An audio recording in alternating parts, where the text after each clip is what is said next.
Breaking news नाज़रीन। सिंध के chief secretary Asif Haidar Shah पारां कराची में ख़ातून पाकिस्तान गर्ल्स स्कूल जो दौरो। सिंध के चीफ सेक्रेटरी क्लासिस जो मुआइनो कयो ऐं ॿारनि सां मुलाक़ात कई।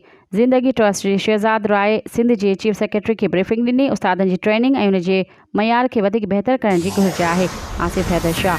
ब्रेकिंग न्यूज़ नाज़रीन जेका हिकु दफ़ो ॿीहर दोहराईंदा हलूं। सिंध के चीफ सेक्रेटरी आसिफ हैदर शाह पारां कराची में ख़ातून पाकिस्तान गर्ल्स स्कूल जो दौरो।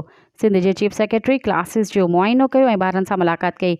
ज़िंदगी ट्रस्ट जे शहज़ाद रॉय सिंध जी चीफ सेक्रेटरी के ब्रीफिंग ॾिनी। उस्तादनि जी ट्रेनिंग ऐं उन जे मयार खे वधीक बहितर करण जी घुर्ज आहे। आसिफ हैदर शाह। मज़ीद ख़बरनि ऐं तफ़सीलात लाइ विज़िट कयो असांजी वेबसाइट www.awamiNewsHD.com ऐं ॾिसंदा रहो अवामी न्यूज़ HD।